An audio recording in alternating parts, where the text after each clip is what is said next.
Screen share हो गई? Yes miss. अच्छा, तो लास्ट मैंने एक काम दिया था आप लोगों को कि डिराइव्ड यूनिट्स बनाने हैं, कुछ क्वांटिटीज बताई थी, वो काम किया है आपने? What means why जी।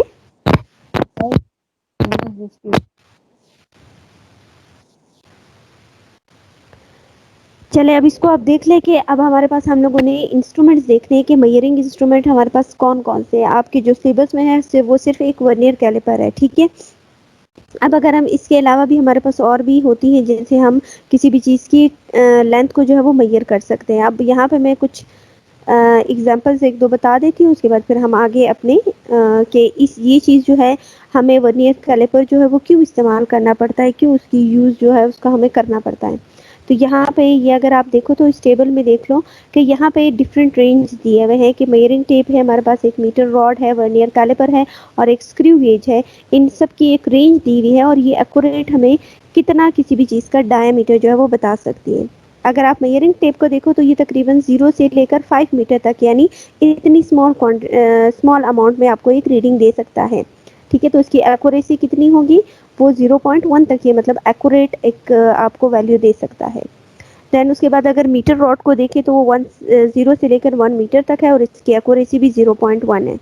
फिर अगर आप वर्नियर कैलिपर को देखो कि ये आपको जो किसी भी चीज़ की डायमीटर बताता है वो 0 से लेके 15 सेंटीमीटर तक, और उसकी एक्यूरेसी आप देखो कि 0.01 तक वो आपको वो जो वैल्यू देगा वो इतना एक्यूरेट उसकी वैल्यू होगी।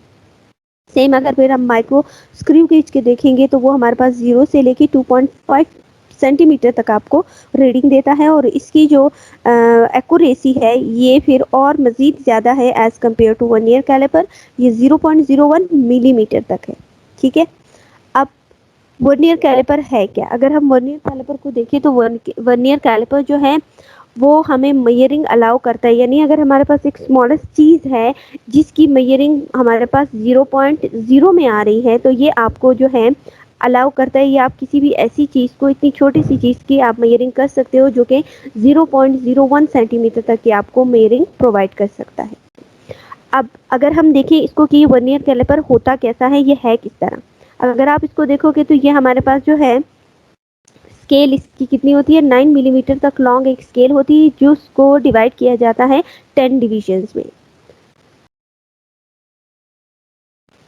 अब यहाँ पे देख लो ये आपको इस तरह यहाँ पे ये पिक में नज़र आ रही होगी, ये स्क्रू गेज जो है वो नज़र आ रहा है इसमें। अब इसको फर्दर हम एक्सप्लेन करते हैं कि इनके पार्ट्स कैसे हैं। पहले इसके हम डिफरेंट पार्ट्स को देखेंगे, फिर हम इसके एक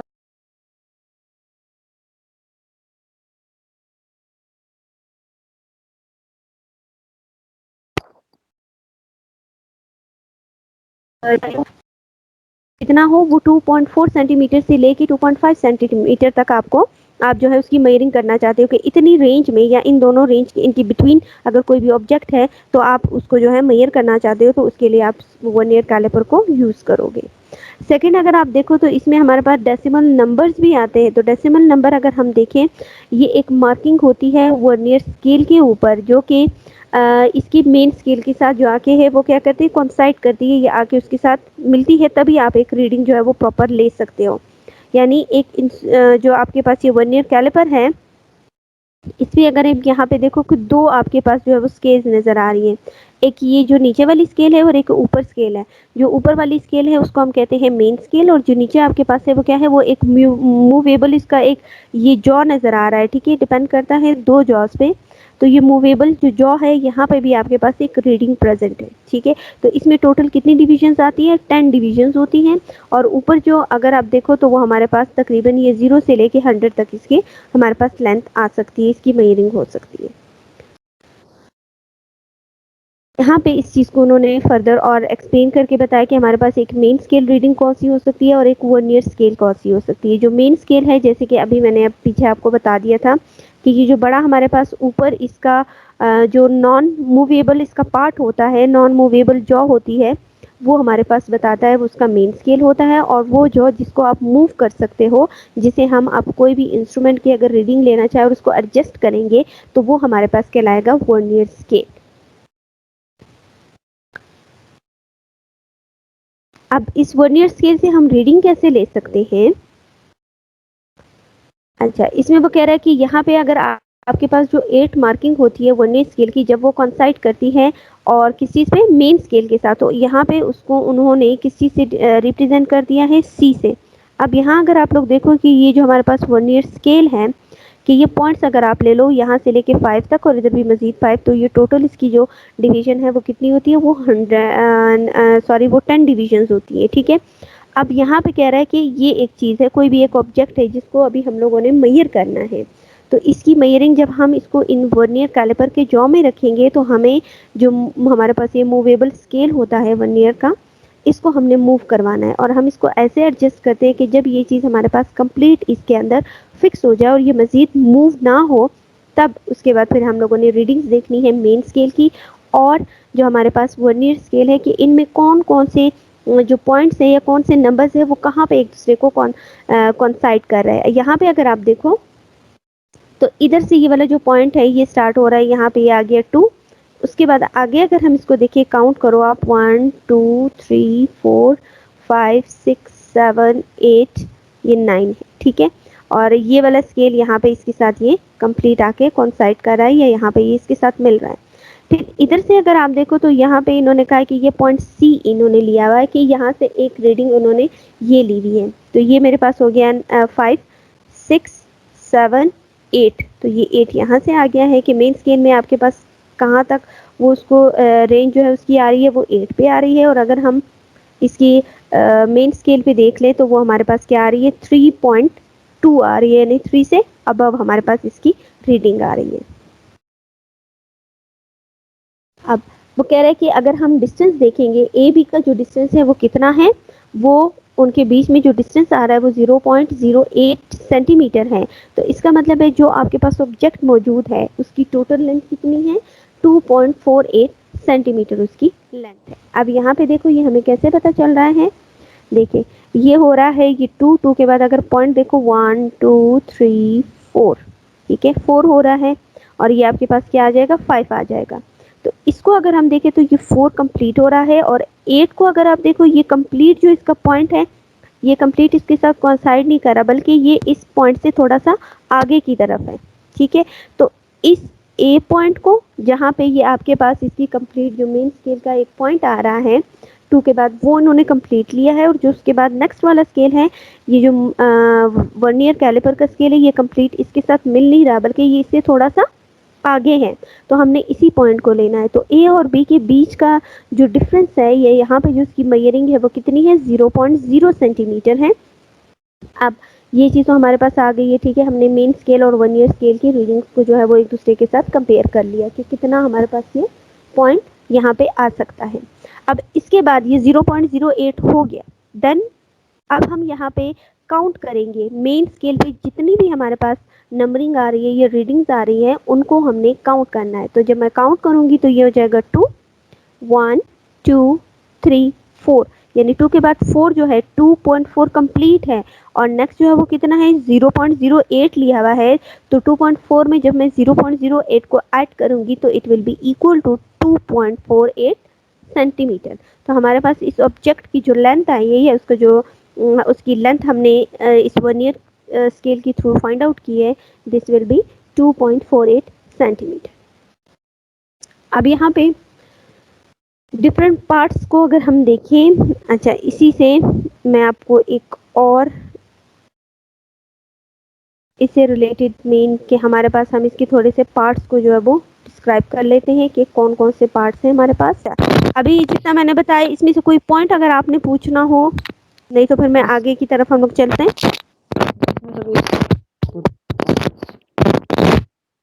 अब यहाँ पे आप देख लो वर्नियर कैलिपर के हमने अब डिफरेंट पार्ट्स देखने हैं, वो तो मैंने आपको रीडिंग्स बता दी। अब हम देखते हैं कि इसमें कौन कौन से पार्ट्स मौजूद होते हैं। यहाँ पे अगर आप देखो हमें 2 जॉ उसके नज़र आ रहे हैं, ठीक है, नीचे की तरफ आ रहे हैं जिसमें हमने उस ऑब्जेक्ट को एडजस्ट करवाना है। This jaw is known as the outside jaw और इसकी इन्हीं जॉस का जो ऊपर वाला हिस्सा है, अपर पार्ट है, उसको हम कहते हैं इनर जॉ, ठीक। देन अब यहाँ पे कह रहा है स्टेशनरी जॉ, स्टेशनरी, और एक हमारे पास होता है एडजस्टेबल या मूवेबल जॉ। क्योंकि इस जॉ को हमने इसके अंदर जब कोई भी ऑब्जेक्ट रखेंगे तो हमने इसी को ही मूव करवाना है ताकि वो ऑब्जेक्ट कंप्लीट इसके अंदर एडजस्ट हो जाए। तो ये मूवेबल भी हम इसको कह सकते हैं या एडजस्टेबल जॉ भी कहा जाता है। स्टेशनरी जॉ का मतलब है कि ये यहीं पर ही रहेगा, ये मूव नहीं कर सकता, ये यहीं पर रेस्ट की फॉर्म में होता है। देन अब इसके बाद अगर हम देखें तो ये वाला जो पॉइंट है ये हमारे पास क्या है, थंब एडजस्टर, यानी इसी से हम क्या करते हैं, इस पे अपना थंब से जो है वो प्रेशर अप्लाई करते हैं और फिर यही जॉ जो है ये हमारे पास मूव करता है आगे और पीछे की तरफ। यहाँ पे फिर अगर हम देखें तो मेरे पास क्या आ रहा है, ये जो स्केल आ रही है जो कि मूवेबल जॉ पे है, this is known as a vernier scale.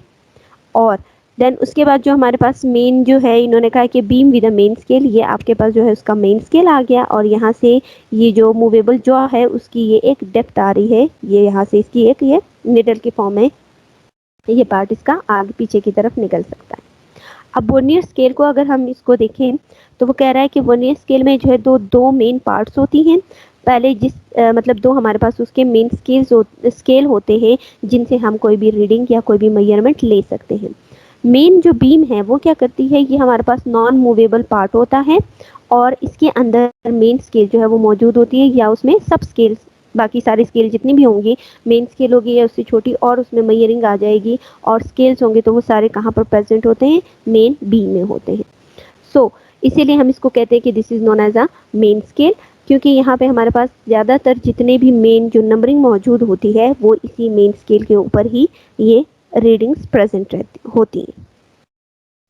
अब जो मेन स्केल होता है, अगर मेन स्केल को हम करते हैं देखते हैं तो that run the entire length of the vernier calliper, कि मेन स्केल पे हमारे पास सारी की सारी रीडिंग प्रेजेंट होती है जिस पे हम अपने दूसरा जो एडजस्टेबल जॉ होता है या जो हमारे पास वर्नियर स्केल होता है उसी को ही हम उसके साथ एडजस्ट करते हैं, उसको मूव करवाते हैं।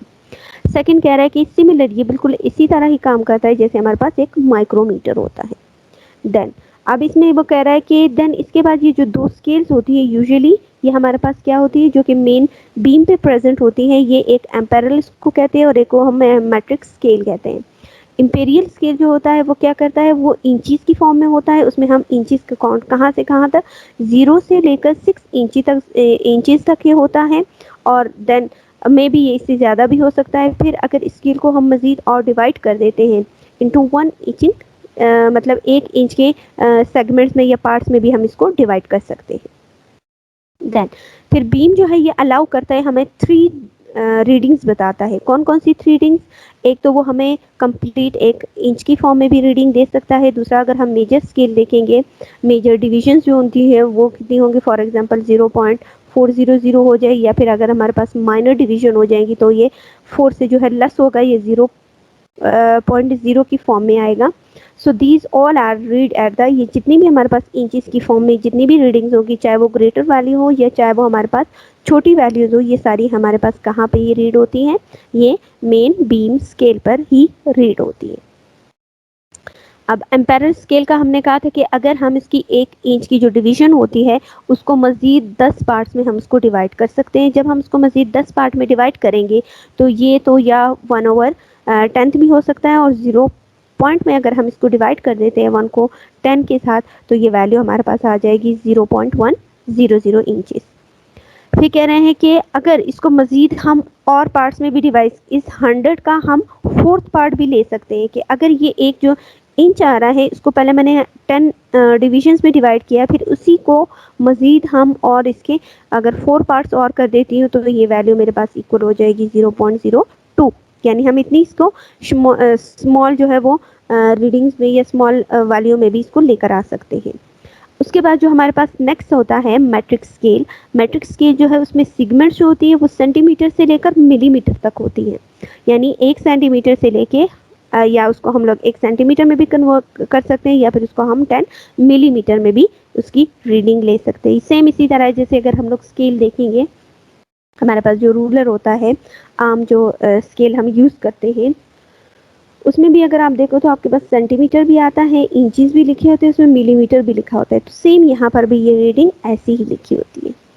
अब जो मैट्रिक सेगमेंट बीम होती है हमारे पास, उसमें 1 सेंटीमीटर जो है वो अगर उसका हम 10 पार्ट लेंगे तो वो हमारे पास इक्वल हो जाएगा 1 मिलीमीटर का, और फिर इसको जब हम मज़ीद बताए तो वो 1 मिलीमीटर होगा या फिर वो 0.1 सेंटीमीटर के इक्वल होगा।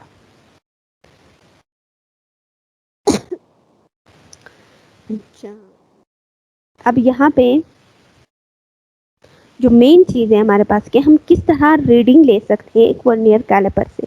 तो सबसे पहले हम उसको एडजस्ट करना पड़ता है। एडजस्ट हम उसको कैसे कर सकते हैं कि हमारे पास जो मेन स्केल होती है जो फिर लेफ़्ट से राइट की तरफ आती है जिसमें वो पॉइंट 0 से स्टार्ट होता है। सबसे पहले हम क्या करते हैं कि मेन रीडिंग को और जो हमारे पास वर्नियर रीडिंग होती है उनको हम लोगों ने एक दूसरे के साथ एडजस्ट करना होता है। वहाँ पे हमने उसका ज़ीरो एरर निकालना होता है। जब हम वहाँ से ज़ीरो एरर निकालेंगे कि हमारे पास कोई भी एरर यहाँ पर नहीं है, मतलब इन दोनों पॉइंट्स का दोनों का जो 0 है वो एक दूसरे के इक्वल आ रहा है, वो एक दूसरे को कॉन्साइड कर रहा है, देन उसके बाद हमारे पास जो रीडिंग आएगी उसको हम फर्दर किसी भी चीज़ के या किसी भी इंस्ट्रूमेंट को हम उसकी रीडिंग उसमें से ले सकते हैं। अब इस फर्स्ट चैप्टर के बाद हमारे पास यहाँ पे इन्होंने क्वेश्चंस दिए हैं बुक में। क्वेश्चन नंबर 2 और 5 है। देन उसके बाद न्यूमेरिकल प्रॉब्लम है वो इन्होंने दिए हैं 2, 3, 5, 6 एंड 7। इसको देख लेते हैं। इसमें से जो आपके पास क्वेश्चन है वो है क्वेश्चन नंबर 2 और क्वेश्चन नंबर 5। अगर आप अपने देख जी जी, स्क्रू गेज नहीं है ना, अभी तो हम लोग सिर्फ वर्नियर कैलिपर है आपकी बुक में, आपके सिलेबस में। ठीक है, तो अब ये वर्नियर कैलिपर था हमारे पास, सिर्फ इसी के इन्होंने कहा था कि इस इंस्ट्रूमेंट को हमने सिर्फ एक्सप्लेन करना है। तो ये चीज़ अब हमारे पास कंप्लीट हो गया है। अब इसके बाद हम लोग आते हैं एक्सरसाइज की तरफ। एक्सरसाइज में उन्होंने 2 क्वेश्चंस दिए हैं। ठीक है, एक आपका क्वेश्चन इन्होंने दिया हुआ है कि आपने फ़र्क बताना है बुनियादी और माखूज यूनिट्स में क्या फ़र्क है। ठीक है, यूनिट यानी हमारे पास जो है वो बेसिक यूनिट क्या है और डिराइव्ड यूनिट्स क्या हैं। तो ये वाला क्वेश्चन आपने खुद करना है और इसका मैं आपसे कल नहीं परसों जो है, ये चैप्टर नंबर 1 अभी कंप्लीट हो गया है तो इसका मैं आपसे टेस्ट लूँगी। ठीक है, देन उसके बाद क्वेश्चन नंबर 5 इन्होंने दिया हुआ है। क्वेश्चन नंबर 5 क्या है कि वर्नियर कैलिपर का लीस्ट काउंट मिलीमीटर और सेंटीमीटर में लिखे। तो वर्नियर कैलिपर का जो लीस्ट काउंट की वैल्यू है वो मैं आपको बता देती हूँ, ये आप बुक में भी देख सकते हो।